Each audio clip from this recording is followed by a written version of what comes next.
Long ago, in the ancient land of Phoenicia, lived King Agenor and his beautiful daughter, Princess Europa. One sunny day, by the sparkling seashore, a magnificent white bull, Zeus in disguise, suddenly appeared. Europa, fascinated, climbed onto its back, but the bull leaped into the waves. It swiftly carried her away across the vast sea, making Princess Europa vanish without a trace. When news reached King Agenor, his heart filled with terrible grief and anger. He immediately called his brave sons to the palace, including Cadmus, a courageous prince. The king gave them a strict, unwavering command. "Go forth, my sons. Search every corner of the world for your sister," he declared. "Do not return to Phoenicia without her," he added, his voice firm and clear. This royal order launched Cadmus on an incredible, perilous journey. His quest to find Europa would ultimately change his destiny forever. After his father's urgent command, Cadmus began a long, difficult search for his lost sister, Europa. He traveled across many distant lands and stormy seas, but his beloved Europa was nowhere to be found. His tireless mission proved unsuccessful, filling his brave heart with deep despair.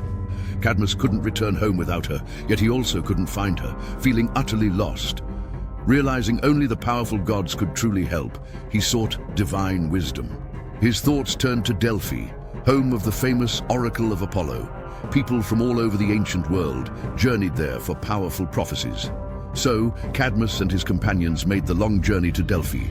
He approached Apollo's magnificent temple, heart mixed with hope and burning desperation. Inside, he waited for the oracle, a priestess who spoke the god's words. He hoped for a clear answer or a completely new purpose for his life. This desperate act would indeed change the course of his destiny forever. Brave Cadmus stood before the oracle of Apollo, eagerly awaiting news about Europa. But the priestess, filled with the god's powerful spirit, gave him a completely unexpected prophecy. "Stop your search for Europa," she commanded, shocking Cadmus. Instead, the oracle gave him a strange new instruction.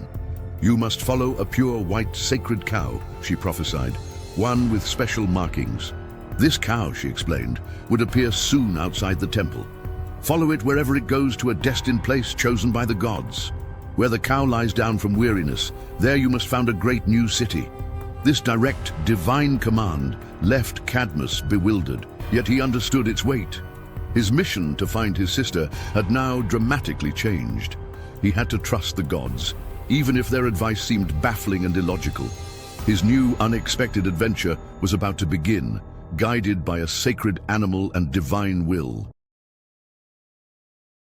Brave Cadmus left the sacred temple of Apollo, still pondering the oracle's strange, baffling words.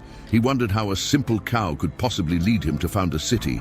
But as he stepped out, something incredible happened right before his eyes. There, grazing peacefully in the warm sun, was a pure white cow with a distinct black crescent moon on its flank. It was a clear, instant sign from the gods, exactly as the oracle described. Cadmus felt a jolt of excitement. The prophecy was coming true right now. He immediately recognized this sacred animal as his divine guide. The strange instruction was now a clear path for his incredible destiny. Cadmus quickly gathered his loyal Phoenician companions. With newfound purpose, they began to follow the gentle cow, slowly leaving Delphi and its mountains behind. The long search for Princess Europa was truly over, replaced by a grand new quest. The adventure of founding a new city had just begun in the most unexpected way. Cadmus and his determined, loyal companions faithfully followed the sacred white cow day after day. Their long journey led them through rolling mountains and across fertile plains of ancient Greece. Finally, after many weary days, they reached a special region in Greece called Boeotia. The sacred cow, their constant guide, slowed its pace, then gently knelt down. With a quiet sigh, it slowly lay upon the ground, clearly indicating its destination was reached. This was the exact moment the oracle had powerfully foretold in Delphi. The weary cow, true to divine prophecy, had chosen the exact fated spot. Cadmus knew instantly this was the destined place to found a magnificent new city. The long, strange journey had finally come to its conclusion.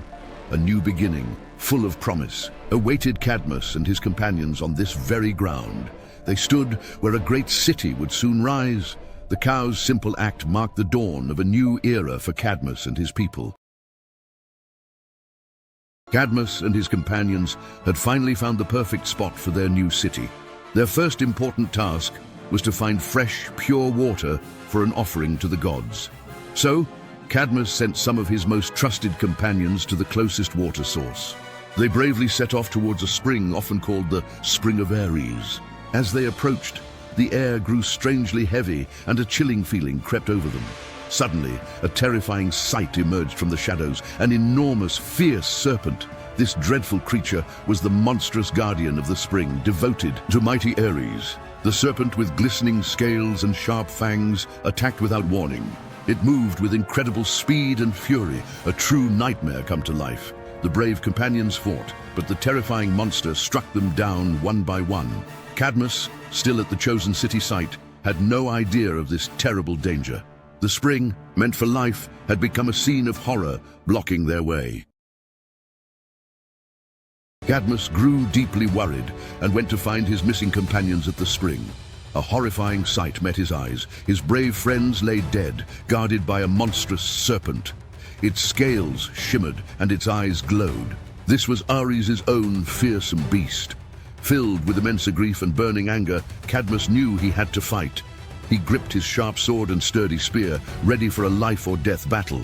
The enormous serpent lunged at Cadmus with incredible speed, its mighty jaws wide open, its venomous fangs snapped, and its coils tried to crush him. Cadmus fought bravely, dodging attacks, but the beast's scales were incredibly hard. He realized he needed to strike at its weak points. With a powerful, desperate blow, he plunged his sword deep into its neck. The monstrous serpent thrashed wildly once more, then fell dead, its terrifying reign finally over. Exhausted but victorious, Cadmus stood alone. The spring was free, but greater challenges remained. After his epic battle, Cadmus stood exhausted but victorious over the mighty slain serpent. Suddenly, a blinding, brilliant light shone, and the wise goddess Athena appeared before him in her shimmering armor. Athena, seeing his courage, came with a crucial, divine instruction. "Cadmus," she commanded, "plant the serpent's sharp teeth into the fertile ground." This strange command seemed impossible, but Cadmus trusted the goddess.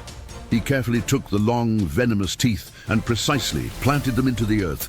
As soon as the teeth touched the soil, something astonishing began. Fully armed warriors, fierce and ready for any battle, sprouted directly from the trembling earth. These were the mighty Spartoi, the Sown Men, an instant army born from the dragon's teeth. They immediately began fighting amongst themselves. Cadmus realized he had to act quickly to control this terrifying new army before it destroyed itself. This incredible moment marked the creation of the first warriors for his city. Cadmus watched in horror as the newly born and chaotic Spartoi warriors fought fiercely among themselves. His powerful new army was quickly destroying itself with incredible speed and devastating force. He knew he had to act fast before all the Sown Men were gone forever. Then, a clever idea inspired by Athena's wisdom suddenly came to him. He decided to throw a large, heavy stone right into the middle of the fighting Spartoi. The stone landed with a mighty crash, startling the fierce warriors. The Spartoi immediately stopped fighting each other and looked at the stone. Each warrior thought another had thrown it, trying to trick them. Confused and suspicious, they turned their anger towards each other once more. They fought even more fiercely, believing someone among them had tricked them. One by one, the mighty Spartoi warriors struck each other down, using their own strength. Soon, only 5 weary warriors remained, finally ready to listen to Cadmus and his clever and unexpected plan. With the Spartoi crisis resolved, Cadmus finally had his loyal warriors. These 5 brave Spartoi became his most trusted allies, helping to build their new city. They worked tirelessly on the spot where the sacred cow had lain down, naming it Thebes. But founding a city also required important alliances for peace and prosperity. To ensure his new city's future, the gods decided to bless Cadmus. Zeus arranged a magnificent wedding for Cadmus with the beautiful goddess Harmonia. She was the daughter of fierce Ares and lovely Aphrodite, a truly divine union. This was a grand celebration attended by all the Olympian gods who brought amazing gifts. Hephaestus crafted a stunning, magical necklace for Harmonia. This special necklace would later play a significant role in future tales. With his loyal Spartoi and divine wife, Cadmus finally founded Thebes, its first king. This marked the official beginning of a famous city, bringing prosperity to the region.